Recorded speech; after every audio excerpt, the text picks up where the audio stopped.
నల్గొండ వెళ్దాం. నల్గొండలో మా ప్రతినిధి దశరథ్ మనకి అందుబాటులో ఉన్నారు. ప్రధానంగా అక్కడ భువనగిరి పార్లమెంట్లో అవిశ్వాస తీర్మానం నెగ్గినటువంటి పరిస్థితి కనిపిస్తూ ఉంది. మున్సిపాలిటీలో మొత్తంగా 35 మంది కౌన్సిలర్లు ఉన్నటువంటి పరిస్థితి, 18 మంది మద్దతుతో చైర్మన్గా ఎన్నికైనటువంటి కాంగ్రెస్ పార్టీకి సంబంధించినటువంటి వెంకటేశ్వర్లు ఎన్నికైనటువంటి పరిస్థితి కనిపిస్తూ ఉంది. అలాగే వైస్ చైర్మన్గా బీజేపీ కౌన్సిలర్ మాయ దశరథ అక్కడ ఎన్నికైనటువంటి పరిస్థితి కనిపిస్తుంది. మొత్తానికి పూర్తి స్థాయిలో ఎన్నికలకు ముందు మున్సిపాలిటీలు కైవసం చేసుకునే దిశగా అవిశ్వాస తీర్మానాలు ఒక్కొక్కటిగా వస్తున్నటువంటి పరిస్థితి కనిపిస్తుంది. ఇక్కడ కాంగ్రెస్ పార్టీ కైవసం చేసుకుంది. సో ఈ ప్రాసెస్ ఎలా జరిగింది, దీనికి సంబంధించి పూర్తి అప్డేట్స్ ఏంటి చెప్పండి దశరథ్.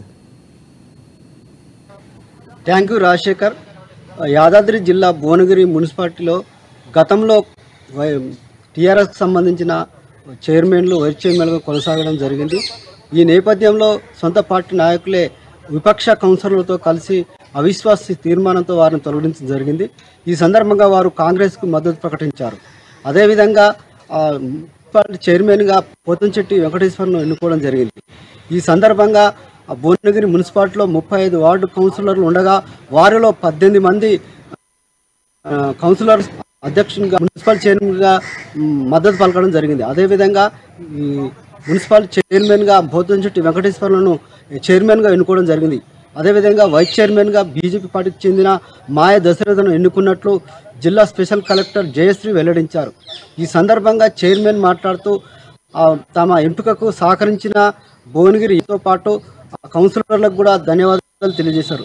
ఈ భువనగిరిని మున్సిపాలిటీని అన్ని విధాలుగా అభివృద్ధి చేసేందుకు మన అనిల్ కుమార్ కుంభం ఎమ్మెల్యే కుంభం అనిల్ కుమార్ సహకారంతో మున్సిపాలిటీని మరింత అభివృద్ధి చేసేందుకు కృషి చేస్తానని, అందుకు కౌన్సిలర్లు, నాయకులు, అధికారులు కూడా సహకారాలు అందించాలని కోరడం జరిగింది.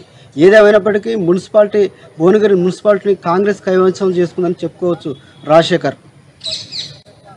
కీలక పాత్ర పోషించినటువంటి పరిస్థితి కనిపిస్తుంది. ఎందుకంటే ఇక్కడ బీజేపీకి సంబంధించినటువంటి కౌన్సిలర్ వైస్ చైర్మన్గా అయినటువంటి పరిస్థితి కనిపిస్తుంది. ఎవరి పాత్ర ఎక్కువగా ఉన్నటువంటి పరిస్థితి కనిపిస్తుంది? ఏ పార్టీకి సంబంధించిన అంటే బీఆర్ఎస్ పార్టీకి సంబంధించిన నేతలు దాదాపుగా పూర్తి స్థాయిలో కాంగ్రెస్ పార్టీకి మద్దతు తెలుపుతున్నటువంటి పరిస్థితి కనిపిస్తుంది రాష్ట్ర వ్యాప్తంగా చూస్తే. సో ఇక్కడ ఏ నాయకులు కీలక పాత్ర పోషించి అవిశ్వాస తీర్మానంలో కాంగ్రెస్ పార్టీ నెగ్గడానికి కారణమైనటువంటి పరిస్థితి ఉంది?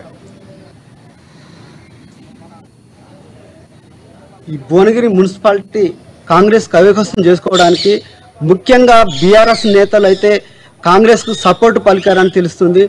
ఏదేమైనప్పటికీ బీఆర్ఎస్ సొంత నాయకులే విపక్ష కౌన్సిలర్లతో వారి సహకారం ఈ కాంగ్రెస్కు మద్దతు పలకడం జరిగింది రాజశేఖర్.